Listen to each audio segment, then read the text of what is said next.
प्यारे बच्चों, class 10th maths worksheet number 55 समतल आकृतियों के संयोजन पर आधारित प्रश्न। आपकी इस वर्कशीट में जो क्वेश्चन हैं वो समतल जो भी आकृतियां हैं, त्रिभुजाकार है, वृत्ताकार है, त्रिज्याखंड है या वृत्तखंड है, उन पर आधारित क्वेश्चंस हैं। जैसा कि इसमें आपकी वर्कशीट में उदाहरण दिए गए हैं सीधे, तो पहले उदाहरण में दिया गया है त्रिभुज एबीसी के शीर्ष ए बी सी का केंद्र लेकर 3 त्रिज्याखंड बनाए गए हैं जिनकी त्रिज्याएं 6 सेंटीमीटर है। यदि ए बी 20 सेंटीमीटर है, बी सी 48 सेंटीमीटर है और सी ए 52 सेंटीमीटर है तो बैंगनी रंग वाले छायांकित भाग का क्षेत्रफल ज्ञात कीजिए। जैसा कि इस उदाहरण में आपको दिखाया गया है और फिगर बनाई गई है, इसको आप देख सकते हैं कि इसमें आपको करना क्या है। तो जो त्रिभुज दिया गया है उस त्रिभुज के तीनों कोनों पर 3 वृत्ताकार त्रिज्याखंड बनाए गए हैं जो पीले रंग से दिखाए गए हैं। इसमें जो बैंगनी रंग का भाग बचा है उसका क्षेत्रफल निकालने के लिए कहा गया है। तो पूरे त्रिभुज के क्षेत्रफल में से आप यदि तीनों त्रिज्याखंड के क्षेत्रफल को माइनस कर देंगे तो आपके पास बैंगनी रंग का क्षेत्रफल आ जाएगा। जैसा कि इसमें लिखा है, बैंगनी रंग वाले भाग का क्षेत्रफल बराबर त्रिभुज का क्षेत्रफल माइनस 3 त्रिज्याखंडों का क्षेत्रफल। तो 1/2 48 गुना 20 माइनस पाई आर स्क्वायर और θ1 θ2 θ3 डिवाइडेड बाई 360 डिग्री किया है, क्योंकि 3 कोनों पर 3 कोण बने हुए हैं और उसको कुल मिला के तीनों कोनों का योग 180 डिग्री होता है। तो 180/360 करेंगे और यहाँ से हमारे पास त्रिभुज के तीनों कोनों का 180 को यदि 360 से भाग कर देंगे तो हमारे पास ये आपका क्षेत्रफल आ जाएगा। दूसरे उदाहरण में भी ऐसा ही कहा है कि एक आकृति है। इस आकृति में कहा गया है कि छायांकित भाग का क्षेत्रफल ज्ञात करो, जिसमें एक समबाहु त्रिभुज है और समबाहु त्रिभुज के साथ में एक वृत्त जुड़ा हुआ है, वृत्त का एक दीर्घ वृत्त जुड़ा हुआ है। तो इसका छायांकित भाग निकालने के लिए पूरे वृत्त में से पहले एक त्रिज्याखंड का क्षेत्रफल माइनस करना और समबाहु त्रिभुज का क्षेत्रफल जोड़ देना है, तो ये आपके पास इसका क्षेत्रफल आ जाएगा। उदाहरण नंबर 3 आपकी एनसीईआरटी की बुक का क्वेश्चन है। आकृति उसमें बनी हुई है। ये एक खेल का मैदान, दौड़ का मैदान बना हुआ है। इसकी लंबाई ज्ञात करनी है और उसका क्षेत्रफल भी ज्ञात करना है। लंबाई ज्ञात करने के लिए इसके दोनों सिरों की लंबाई निकालनी है, जैसा कि इसमें लिखा है।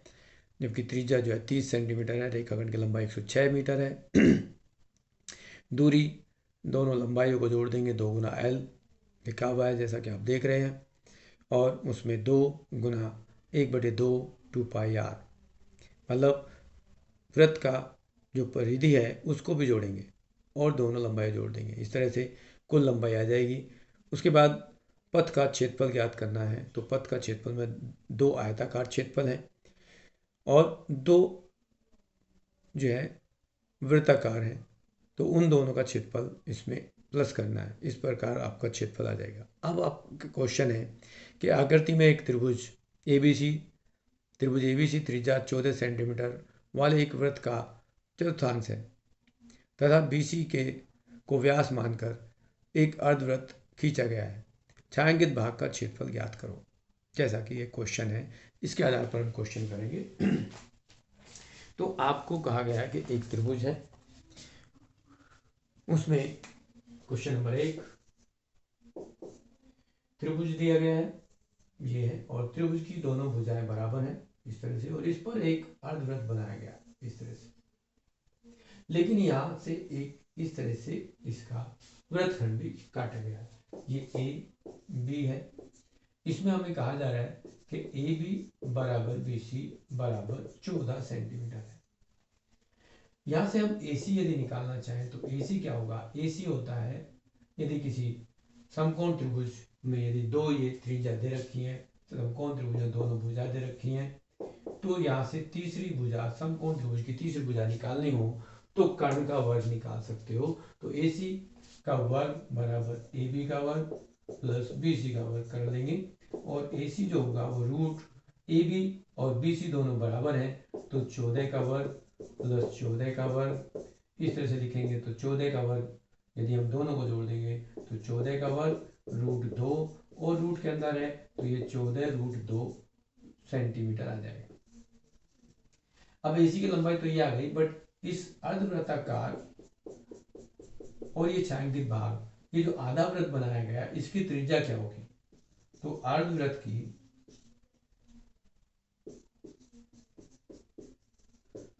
त्रिज्या हम ज्ञात करेंगे। तो त्रिज्या इस विकर्ण, ये त्रिभुज का विकर्ण है लेकिन इस अर्धवृत्त का व्यास भी है, तो 14√2/2 बराबर 7√2 सेंटीमीटर आ जाएगा।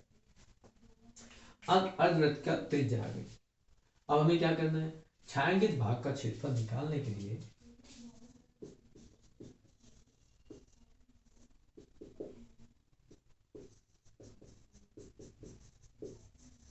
क्या करेंगे? यदि आप इस अर्धवृत्त के क्षेत्रफल में से इसको माइनस कर देंगे तो आपके पास क्षेत्रफल आ जाएगा। तो अर्धवृत्त का क्षेत्रफल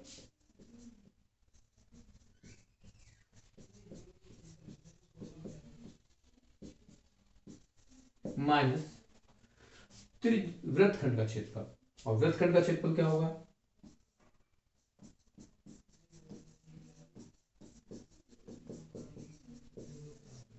यदि इसको और देखेंगे तो वृत्त का क्षेत्रफल क्या होता है?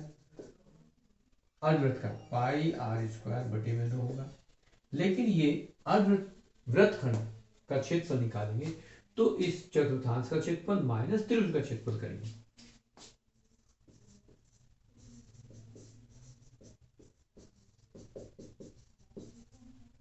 माइनस त्रिभुज ABC का क्षेत्रफल। अब यहां देखो कि यहां कुछ तुम्हारे पास कुछ सेम है। यहां πr² कर दें, ये तो पाई आर का मान आपके पास क्या है? 7√2। लेकिन आर कौन सा है? ये अर्धवृत्त की त्रिज्या 7√2 का वर्ग बटे में 2 हो जाएगा।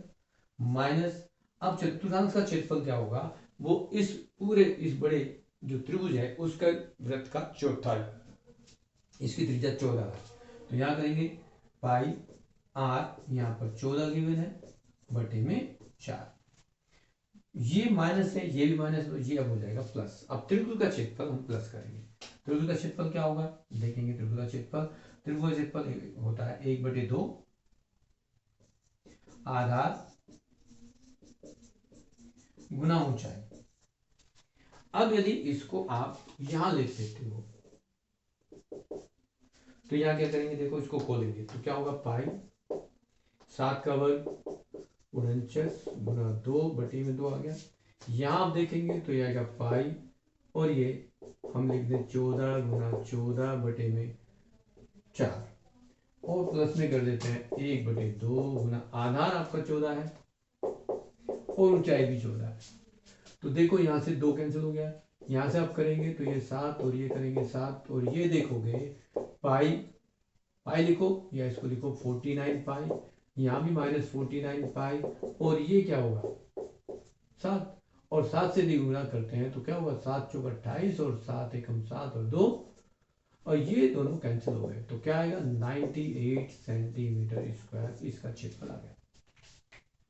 इस तरह से आपका क्वेश्चन नंबर 1 हो गया। क्वेश्चन नंबर 2 की बात करेंगे तो उसने कहा है 3 वृत्त जिनकी त्रिज्या 7 सेंटीमीटर है इस प्रकार खींचे गए हैं कि हर वृत्त बाकी 2 वृत्तों को स्पर्श करता है। तीनों वृत्तों के बीच वाले भाग का क्षेत्रफल निकालो।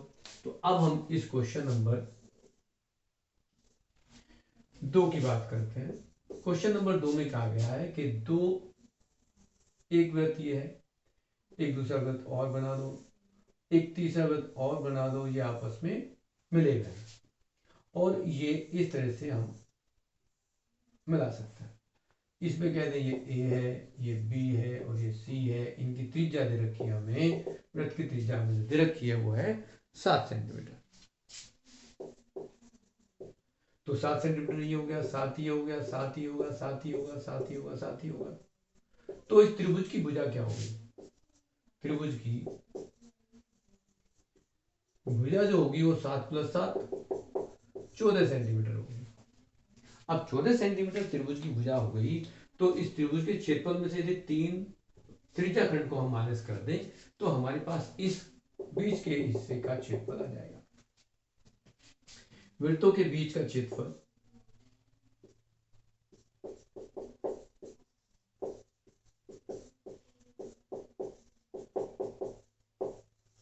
तो त्रिभुज का क्षेत्रफल माइनस 3 त्रिज्याखंड का क्षेत्रफल।